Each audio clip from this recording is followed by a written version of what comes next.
okukwalekela omakongo ruka kusudi nake kunama wamurema munazapamala kongo imuna kongo tukakumbwekete yaka kongo kongo jeto jane lukengo kongo jeto jane kongo lindi nesaku nebantu yaya nsinga yaumaba makuku matatu malambe kongo okukwalekela omakongo kongo jatusisila bakulu kongo tabika base masinga kongo imuna kongo kezoka kongo wakenzo lanta sala wayala sanda patandu kamuziko tobola kosi tobola ngoya kongo imuna kongo kongo imuna kongo kongo imuna kongo.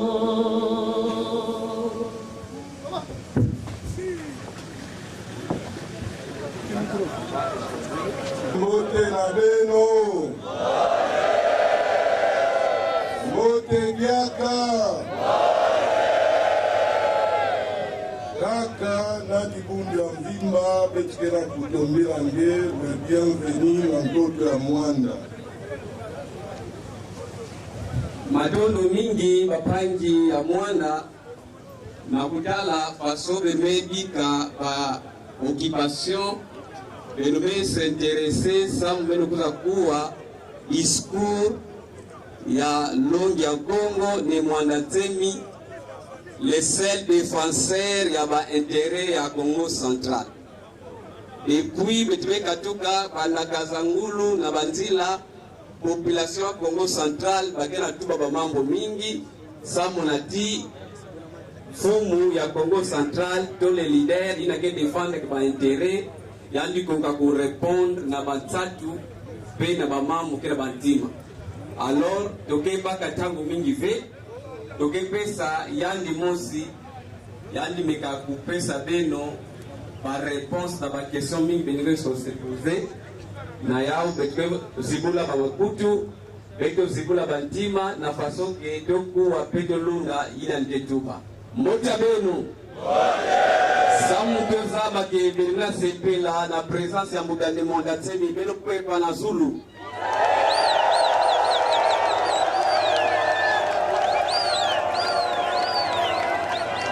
beteme sepela beteme mona ke merci beteme mona ke belke zola ka ne mwanda tsemi yani dia ka ngezola ka ndono plinave na yao mkela kupesa yani mosi yani baka prova na manima toke kutokela micro samto présenter délégation merci.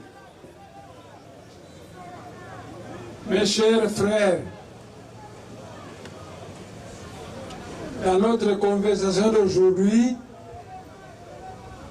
je parlerai le français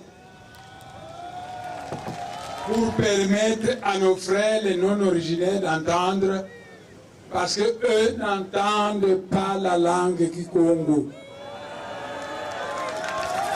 Je voudrais donner un message qui va être compris par tout le monde. C'est pourquoi, exceptionnellement, je vais utiliser le français. Dans notre causerie d'aujourd'hui, j'aborderai 3 problèmes. Le premier problème, c'est la crainte que j'ai que se produise un jour dans ce pays le génocide de Bakongo, comme au Rwanda, on a produit le génocide de Tutsi. je vais expliquer. Le deuxième point que je vais aborder, Tshisekedi et Vital Kamerhe avaient demandé au président Kabila d'organiser un dialogue. Mais Tshisekedi a dit, je veux bien, mais à l'issue de cette conférence, il faut que tu nommes mon fils Félix Tshisekedi Premier ministre. Et Kamerhe a dit non, c'est moi qui dois être nommé Premier ministre. Alors le président Kabila a dit, mais il y a déjà une confusion. Je voudrais écouter ce que vont dire les sages de la République.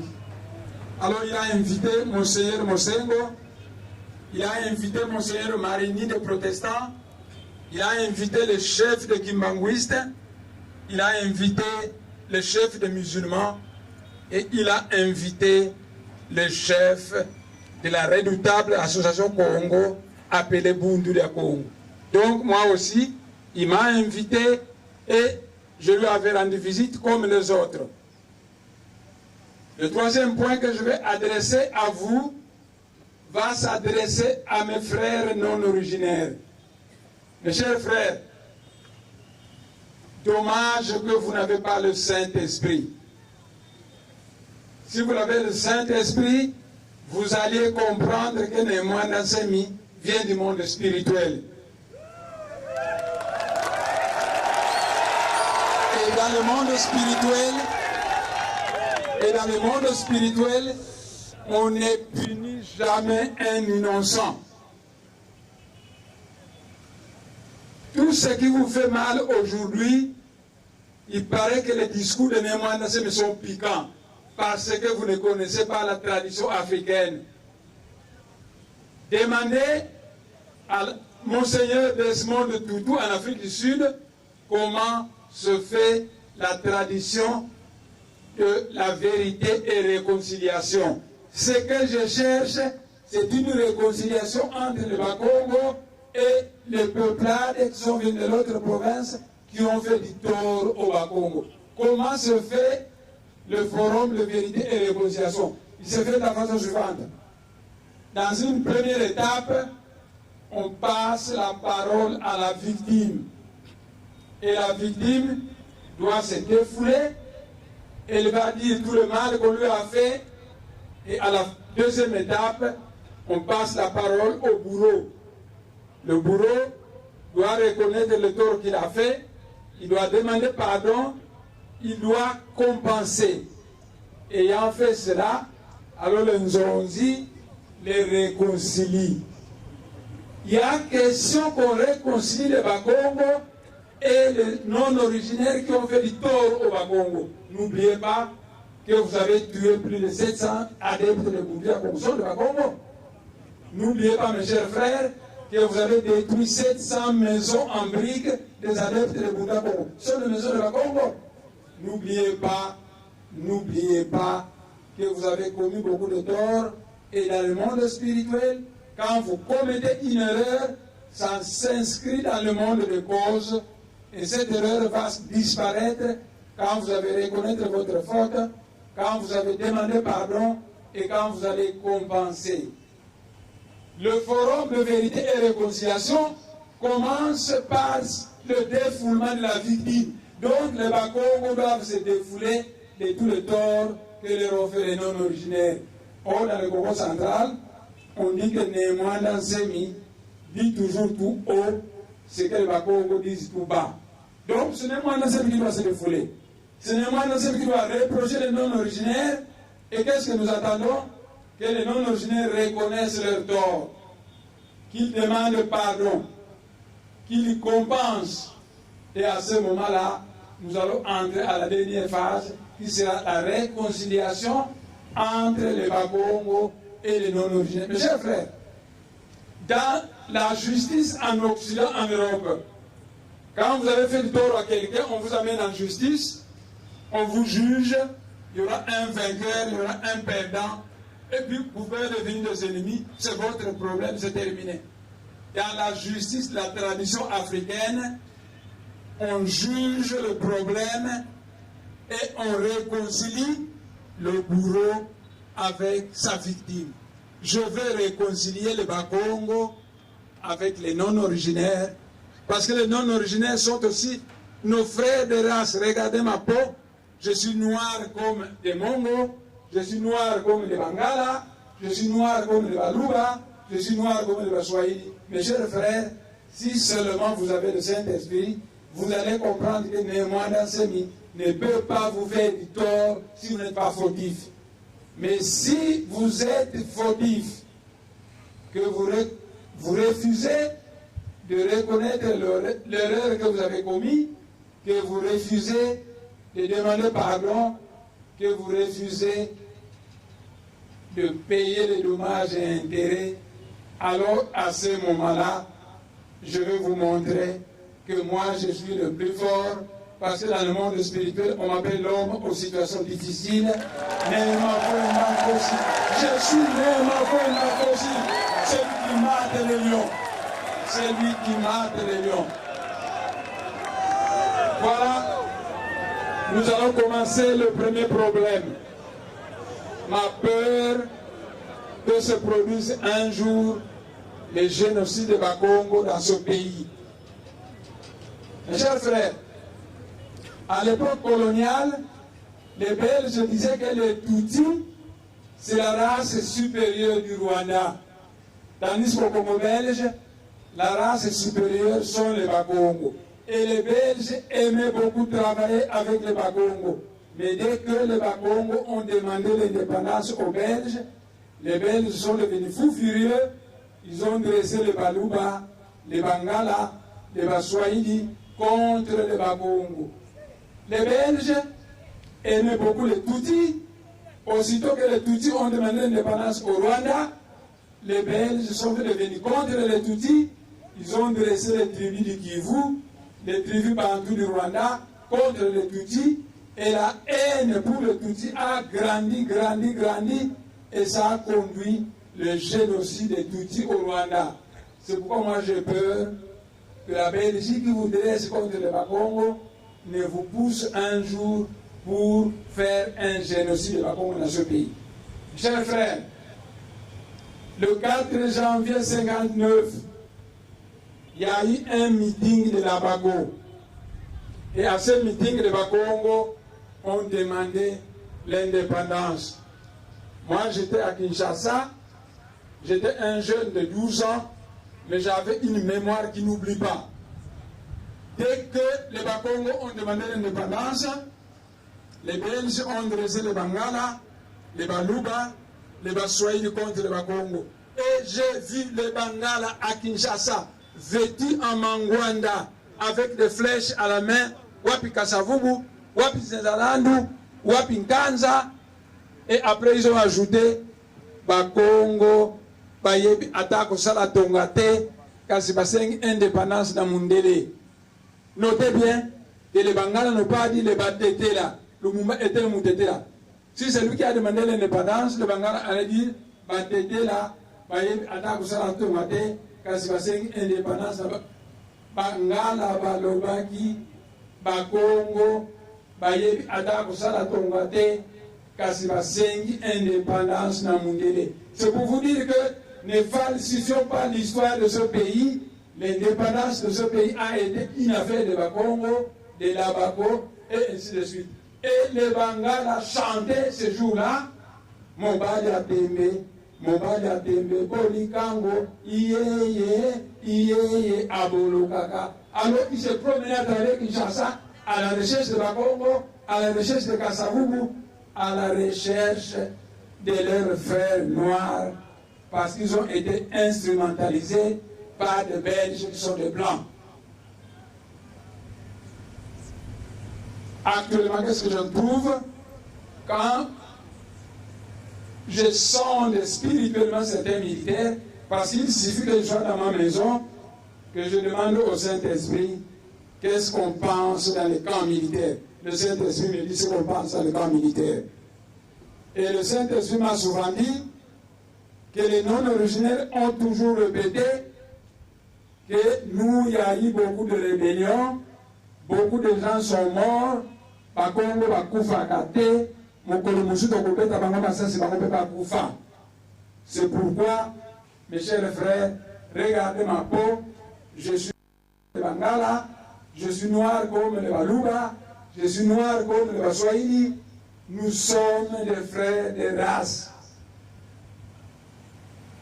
Et n'oubliez pas qu'à Brazzaville, Sassou Nguesso a tué 370 Bakongo et personne n'a parlé.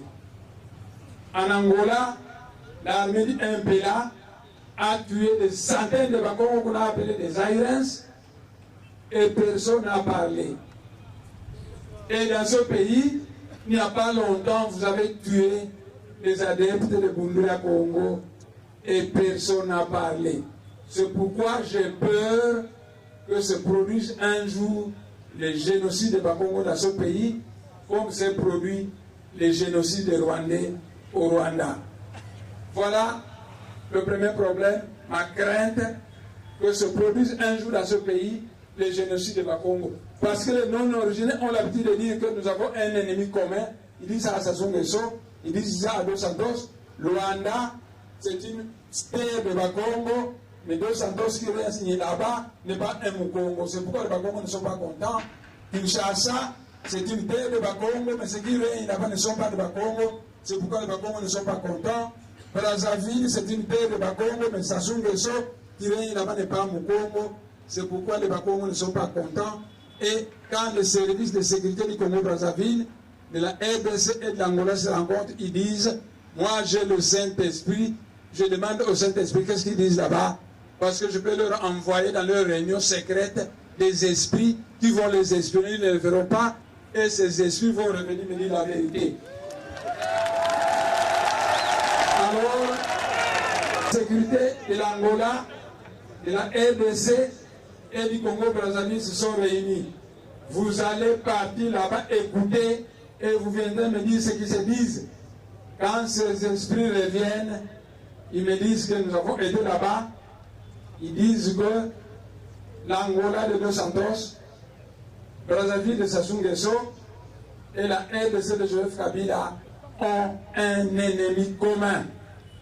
Et cet ennemi commun, c'est le peuple Congo avec son chef, Némouanga Nsebi.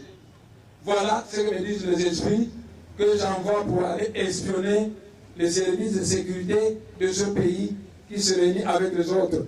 C'est pourquoi je vous ai dit que j'ai peur qu'un jour l'armée de l'Angola ne s'associe à l'armée de ce pays et à l'armée de Sassou Nguesso afin de tuer les Bakongo.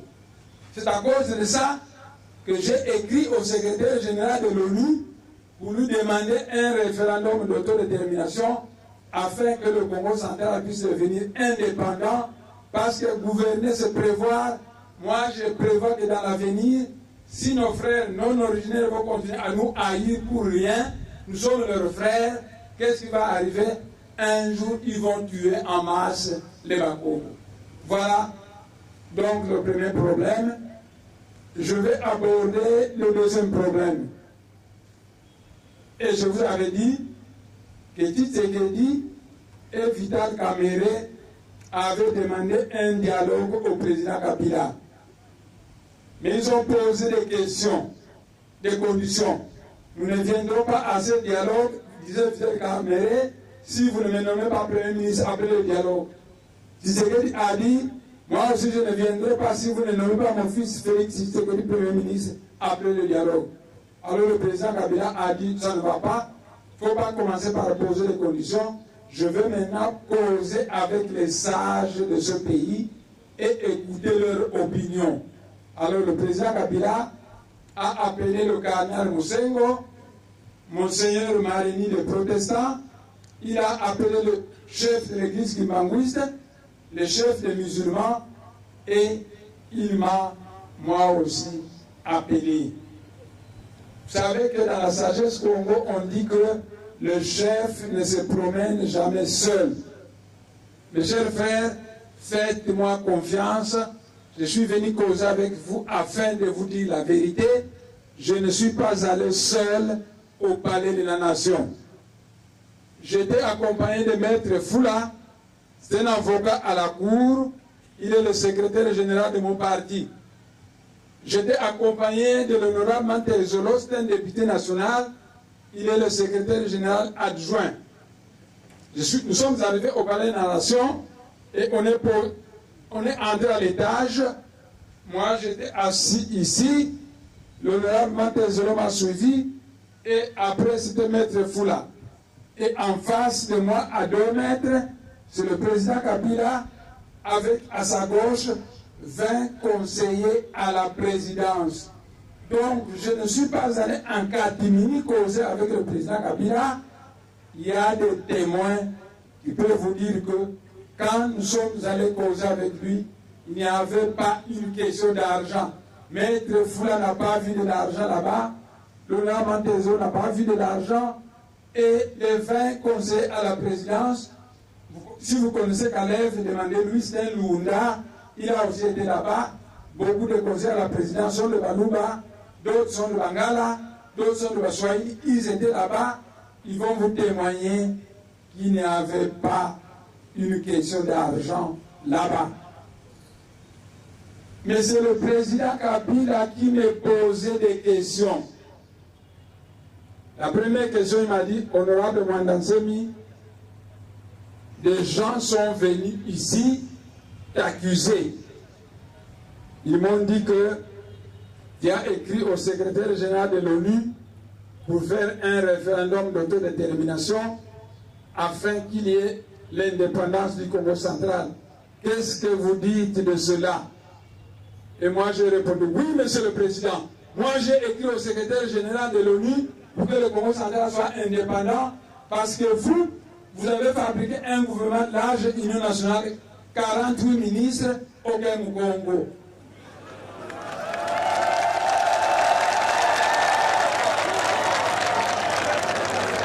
Et le président Kabila m'a dit, mais moi Mwandansemi, les gens qui sont venus vous accuser m'ont dit en plus que vous voulez prendre la région du Kouangou et l'annexer au Congo central indépendant. Qu'est-ce que vous dites de cela? J'ai dit, parce que moi je sais que le Kouangou c'est le Bandundu, c'est pas le Congo central. Qu'est-ce que vous dites de cela? J'ai dit, monsieur le président, il y a 2 logiques. Il y a la logique d'État que vous connaissez, que moi je connais, qui dit que le Kouangou c'est une région de Bandundu. Et puis il y a la logique des Congola, des ancêtres des Congola Todra, qui dit que les Bayaka du Kouangou sont des Bakongo. Et comme moi je suis le leader du peuple Congo, comme nous avons sorti de la RDC, moi je ne veux pas vous laisser mes frères Bayaka, vous allez les malmener. C'est pourquoi j'ai pris la région du Kouangou et je l'ai annexé au Congo central. Alors, le président Kabila m'a dit, Mwandansemi, est-ce que vous savez que l'année prochaine, c'est la fin du délai constitutionnel? J'aurai aussi des questions à vous poser là-dessus. Mais la première question que je vous pose, pendant 14 ans, vous avez refusé de me voir parce que vous étiez un opposant radical. Je voudrais que vous puissiez me dire pourquoi vous êtes devenu un opposant radical. Je dis, monsieur le président, pour moi, la politique, c'est l'art de défendre les intérêts de sa communauté. Moi, je suis le leader du peuple Congo. À partir du moment que les militaires Bakongo, qui sont très performants, ne reçoivent pas de promotion, vous ne nommez que les Baswahili, moi je ne peux pas être content. À partir du moment que dans le Bas-Congo, vous n'envoyez que des PDG Baswahili, quand ils arrivent, ils écartent le Bas-Congo du travail, moi je ne peux pas être content. À partir du moment que vous avez tué les adeptes de Bundula Congo, et moi je suis le chef de Bundula Congo, je ne peux pas être mécontent. Je ne peux être que mécontent. Voilà, monsieur le président, ce sont ces choses qui m'ont conduit à devenir un opposant radical qui a refusé de vous rencontrer pendant 14 ans. Le président Kabila m'a posé une autre question. Il m'a dit, Mwandansemi, tous les pays démocratiques du monde disent que le chef de l'État n'a que 2 mandats. Après, il doit quitter. Mais il ne quittera pas par des coups d'État, par des troubles, mais par des élections. Donc l'année prochaine, nous devons faire des élections parce que c'est la fin du délai constitutionnel. Quel est votre point de vue là-dessus? Moi, je répondis, Monsieur le Président, si vous voulez organiser des élections de mascarade qui seront contestables et qui vont amener des troubles dans le pays, alors organisez les élections l'année prochaine. Mais si vous voulez des élections sérieuses, qui soient crédibles, alors il faut le recensement de la population, il faut l'identification de la population, parce qu'à Kinshasa, il y a beaucoup d'étrangers qui ne sont pas des Congolais, qui risquent de voter, alors que dans tous les pays démocratiques, seuls les nationaux votent, pas les étrangers. C'est pourquoi il faut une identification des étrangers. Il faut un recensement. Il faut un fichier électoral crédible. Il s'est fait que la RDC, notre pays, c'est un pays qui est très grand. On ne peut pas faire ces 3 choses en une année. Il faudra donc une petite transition de 3 ans qui va nous permettre de faire l'identification de la population, le recensement et... Écoutez-moi. N'est-ce pas, vous êtes venus l'écouter, non? Attendez. La vérité que moi je vais vous dire. Alors, quand j'ai dit ça, le président Kabila m'a posé la question suivante. Les mois semi, si on doit faire une transition, qui va diriger cette transition? J'ai dit l'opposition, la majorité présidentielle et la société civile. Mes chers frères, là, je suis descendu en bas où se trouvaient les journalistes. Alors, les journalistes m'ont posé des questions. La première question, c'était une femme. Elle m'a dit, honorable, quand le président Kabila reçoit les gens, il ne fait que 25 minutes. Or, vous avez fait 3 heures. C'est ce que vous avez dit là-bas a intéressé le président Kabila. Qu'est-ce que vous lui avez dit? Est-ce que vos amis de l'opposition seront contents? Moi, j'ai répondu, mes chers frères, on a formé un gouvernement de large union nationale, 48 ministres, les Bakongo ont été ignorés. Est-ce que vous connaissez un seul parti d'opposition qui a défendu la cause de Bakongo? Et la femme ne m'a plus répondu. Alors moi, je suis venu, j'ai pris ma voiture et je suis rentré à ma maison. Quand je suis rentré à la maison, les gens commençaient à me diaboliser. Ils ont raconté beaucoup de bêtises, mais après une semaine, M. Kengwa Londo est passé à la radio et il a dit ceci: la République n'a pas d'argent pour des élections. C'est le président du Sénat et moi je suis d'accord qu'on aille au dialogue. Vital Kamerhe est passé à la radio et il a dit, moi aussi je suis d'accord qu'on aille au dialogue. Et la semaine passée, M. Tshisekedi a tenu une conférence de presse en Europe. Il a dit ceci: pour Némouanda Semi, il faut une transition de 3 ans, mais moi je dis qu'il faut une transition de 5 ans. C'est Tshisekedi qui a dit cela. Et à l'époque actuelle, mes chers amis, dans la majorité présidentielle, que l'opposition